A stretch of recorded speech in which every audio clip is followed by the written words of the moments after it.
It's great to be with you once again on Entertainment This Week. I'm here to bring you all you need to know in the world of entertainment. Today we'll be talking theater, and here with me to shed some more light on the matter is the CEO of Arojah Royal Theatres. We're going to be talking about how the industry has fared over the years and what's really happening right now. But first, let's get some entertainment tidbits.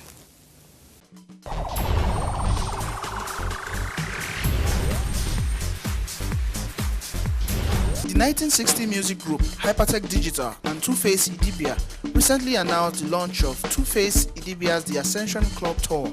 The club tour pays homage to the huge success of Two-Face's sixth studio album, The Ascension. The Ascension Club Tour will kick off on the 21st of August 2014 at Club Rumors Festac, Lagos. Two-Face Idibia isn't going to be alone though, as he will be joined on the tour by label mates Dami Crane, Rocksteady, and Kenny's music act Joel. Nollywood actress Genevieve Naji has nominated business mogul Aliko Dangote, P-Square, and their elder brother Jude Okoye for the Ice Bucket Challenge. The actress put on a video of her being soaked with ice water in faraway Cape Town, South Africa on her Instagram page.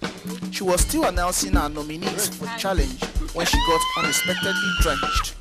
Celebrities and political figures globally have taken part in the ALS Ice Bucket Challenge, a challenge that dares nominated participants to be filmed having a bucket of ice water poured on their heads.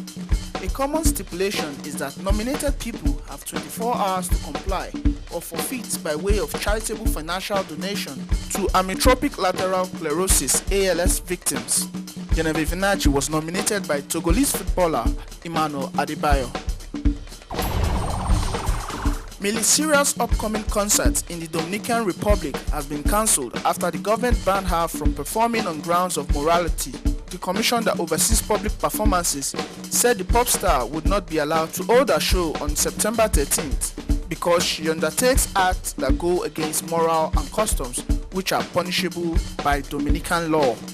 The Wrecking Ball singer was slated to play in Santo Domingo, and the tickets have been on sale since July.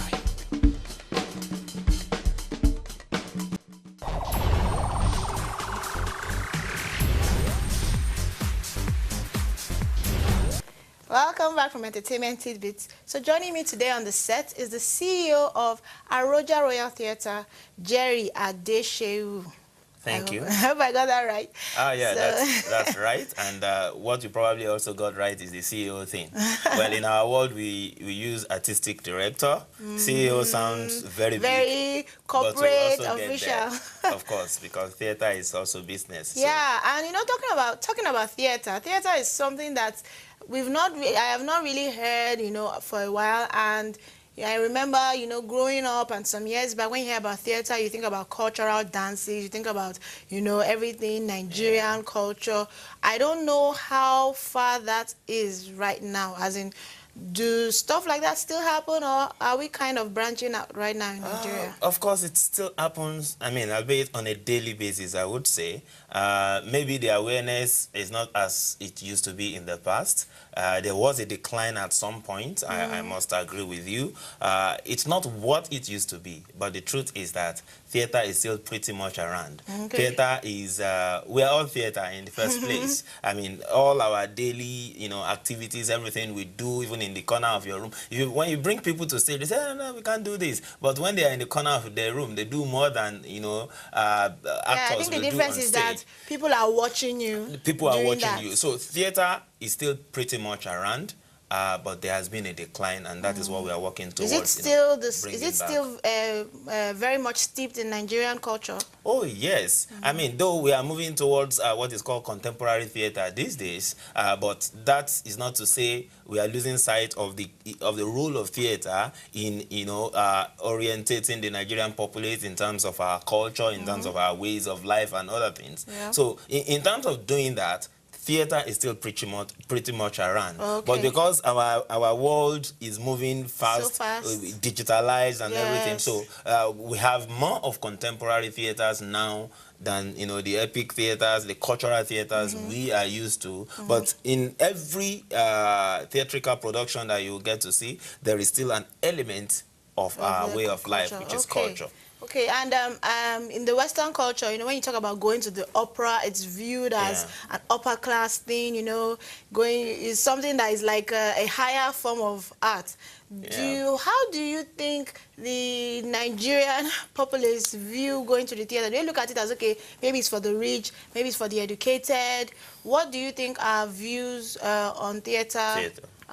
Well, I think across the world, like you rightly pointed out, theater is viewed as being elitist in nature. It's only those who are in the upper echelon of the society that goes to the theater because they are the ones that would understand what the theater is talking about. But if you go back in history to the days of people like Ogunde, you will understand it differently. Yes. The common, I'll use that word, nobody is common, but the common man on the street, everybody will hear that an Ogunde production is coming on. Everybody want to get to the theater.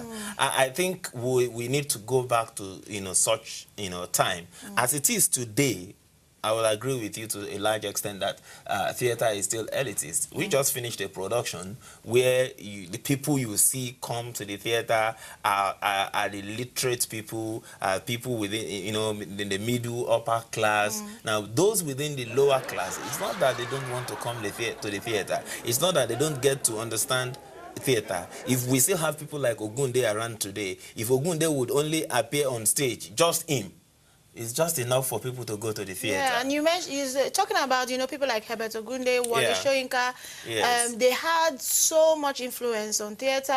These were great playwrights.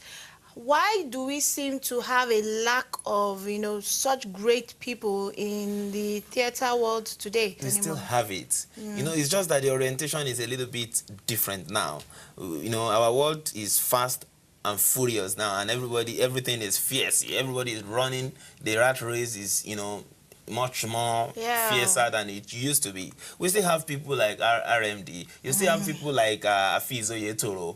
It is just unfortunate that there are other issues. There are other factors that are taking people away from the theater, and one of them would be security issues. One of them would be economic issues. I mean, an average Nigerian would prefer to save up his 22,000 naira for better things than take it to the theater to pay to see someone perform.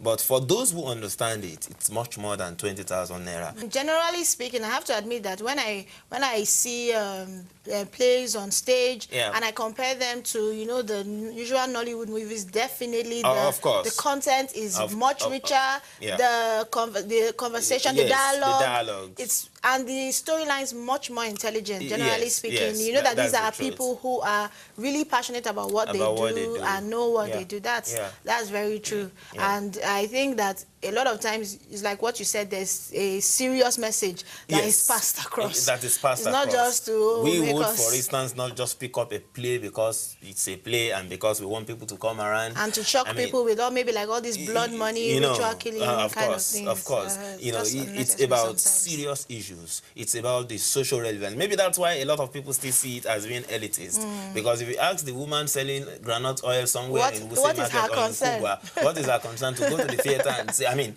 she will feel like, what is my own? I can stay in my, in the corridor of in the corner of my house and watch something on stage. On the TV. And, so this appears to be conflicting with the theater, but it's just because of the orientation, like I said earlier on. They are supposed to complement one another.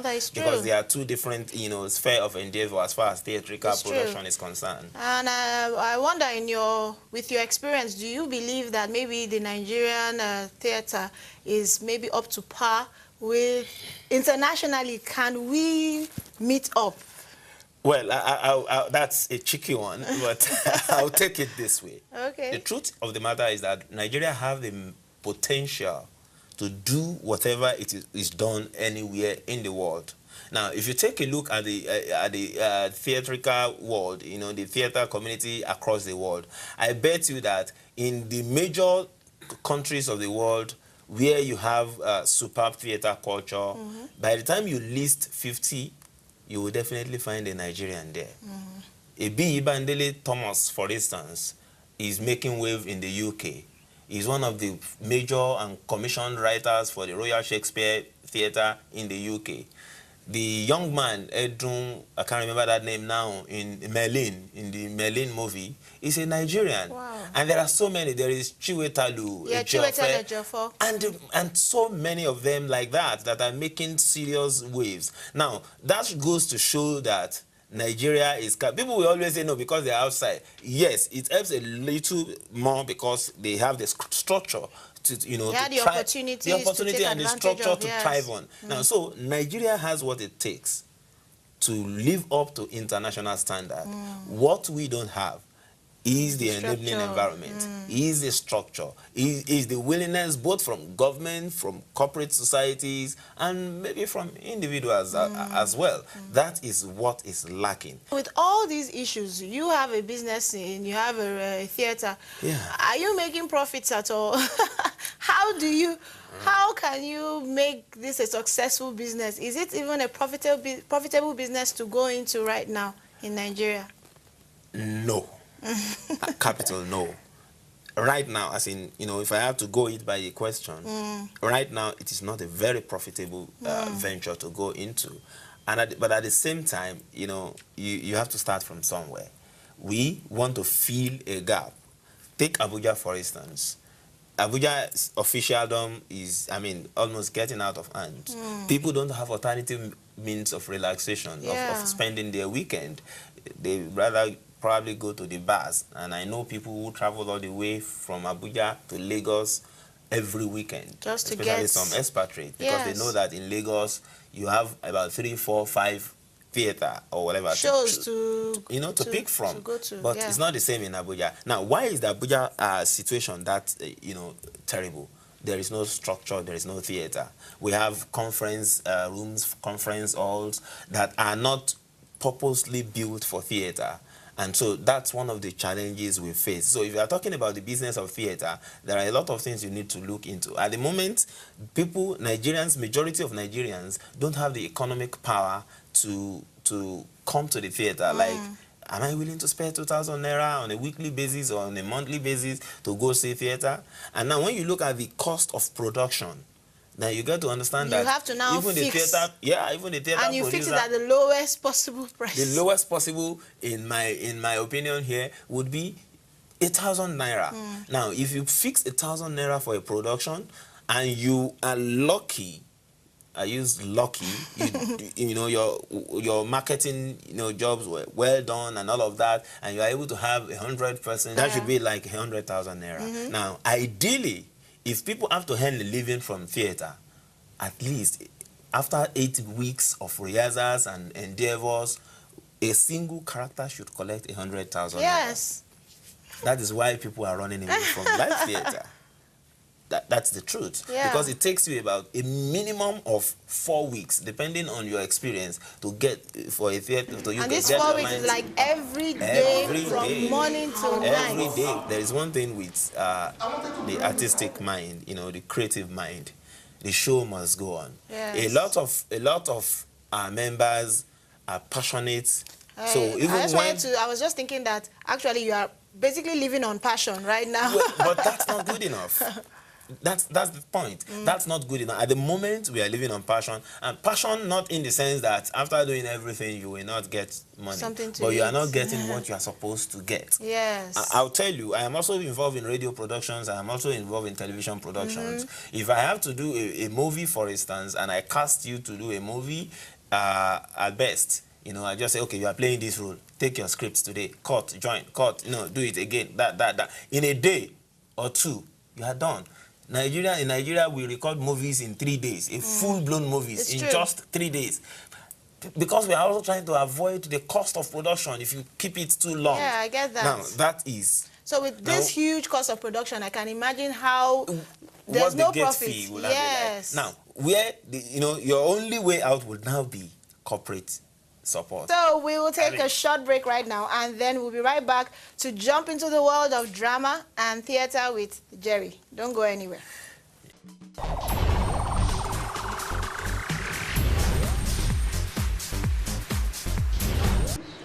I put all the money back in the bag and I knelt down to pray. And I told myself that if I opened my eyes and the bag of money was still there, then it must be God himself who had given it. When I opened my eyes, the money was still there. So I took it with a proviso. I told God that this gift was well received and that it would be the very last. I promised I would never ever take, touch or borrow a single money from the church for as long as I lived. And I also promised to pay back every kobo once the project I was going to invest in started to yield fruit. That was the covenant. And I never kept it. What did you do with the money, Mama? Tell me. What did you do with the money? This was the part that hurt Mama. She thought it was another woman. She cursed and damned your soul for it. I joined her in that curse every night. She lay on the hospital bed in coma. A woman. You sold your soul for a bloody woman? Was it worth it? No, tell me, was it worth it?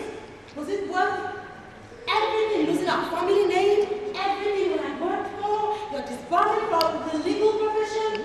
Was it worth it? I think it was worth it. What did you do it? For what reason? For whom? For a woman, the most beautiful woman God had ever created. My princess, the one who gives me joy. That woman is... You devil! Tutti, stop! Oh, I must take my pound of flesh. Yes! I must draw blood. You killed my mother and stabbed me in my life just because of a woman? Tell me her name. Don't tell me her name so I can kill her after I have finished with you. Take it easy, Tutti. Take it easy. I did it for you.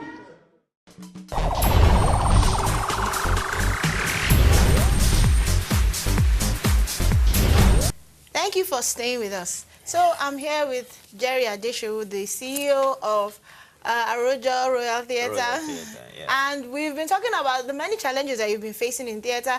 And that means like thespians such as yourself, you're like a rare breed.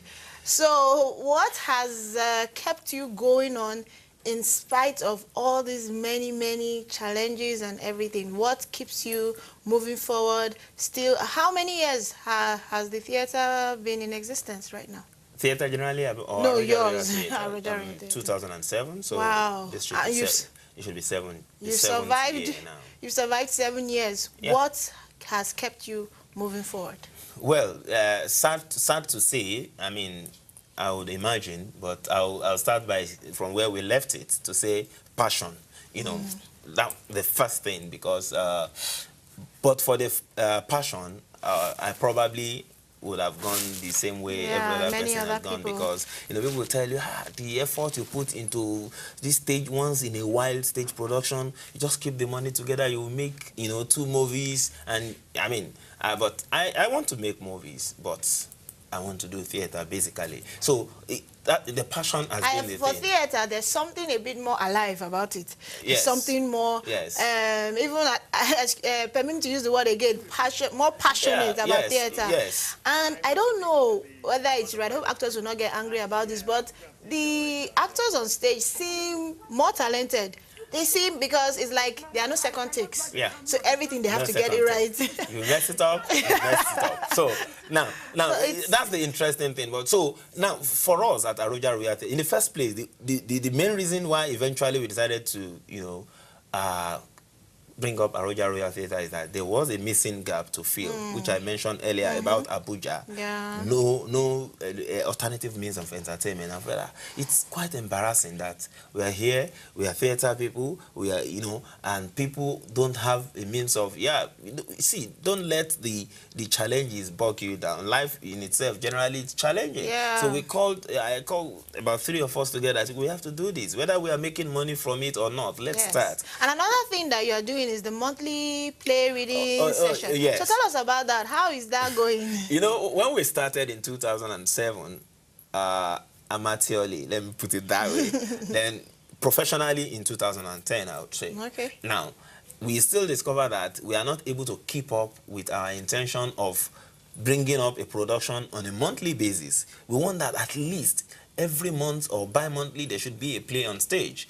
We were not able to keep up with that because of the challenges of venue, of this, of that. And so we now felt, okay, what other thing can we do to bring people together? So that was how low cost. No cost attached, low, whatever. That was how we came up with what we call the play reading party. Yeah. It's called play reading party. It's a monthly session, and then anyway there is cost attached because we bring we as much as possible we try to bring the playwright around. Oh. Now, you will see that unless you are a theater person, not many people read plays.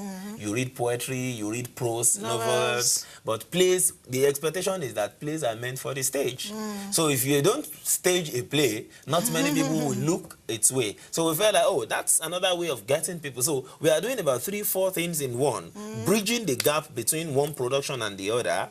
Now, creating a platform for the playwright to interact with the playwright. We have brought people like Professor Ahmed Yerima, I mean, all the way from Ilori to Abuja. So I can't remember names now. We brought a lot, Dr. Onukaba, Adinoyojo, Dr. Barclays, Ayakoroma.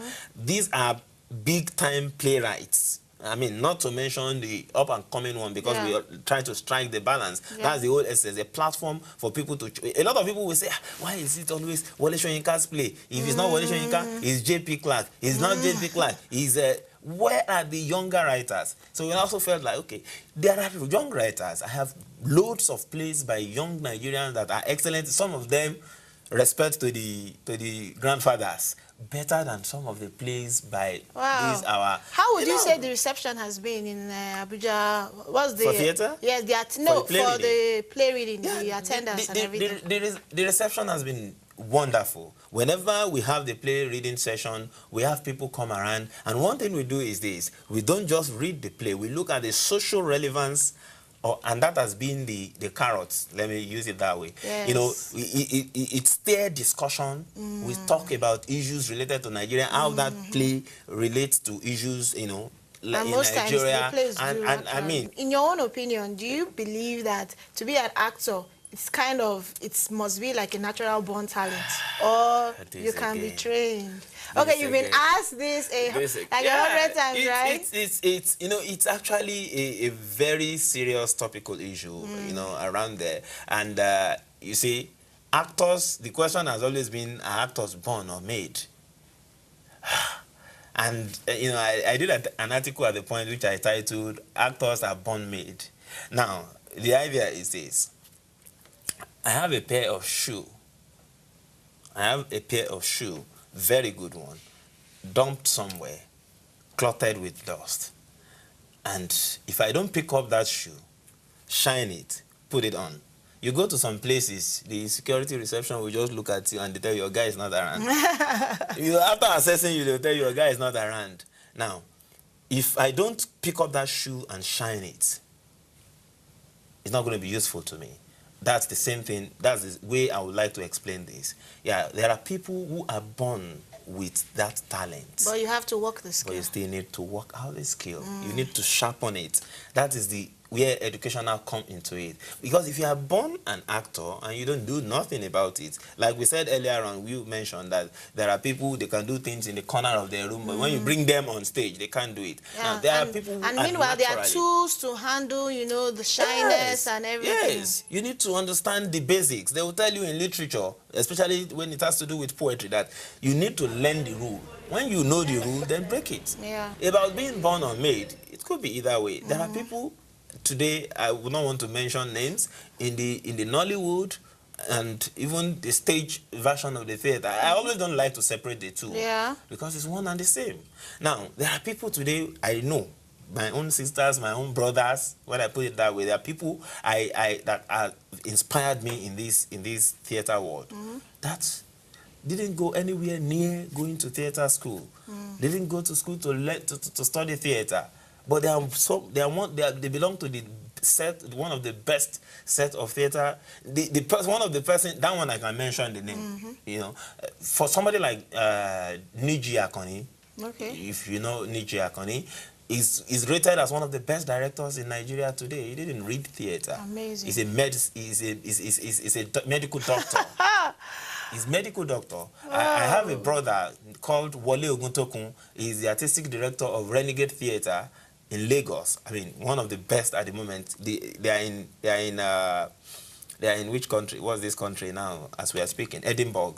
They are for the Edinburgh Theatre Festival. Yes, but the truth is that they may not have studied. They may not have studied this, but they had the passion, and I'm sure they went after it to do some research and hone their skills. Yeah. Thank you so much, Jerry. I've learned so much about theatre, and I believe that all of us have, you know, gotten an insight. Maybe one of these days we just drag you on stage. I mean, to just say, if you can do this, it is possible that it's different when it's a live audience. It's different. But also assume that we are doing this live. Yes. Okay. Also assume that this is being beamed live. So okay, it's all about the... We'll talk about it. Maybe we start from the play reading and then we'll move from there. Okay. Thank you so much, Jerry. Yeah. So make it a date again with me next week for all you need to know about your favorite celebrities on entertainment this week on NTA Entertainment. Have a great weekend.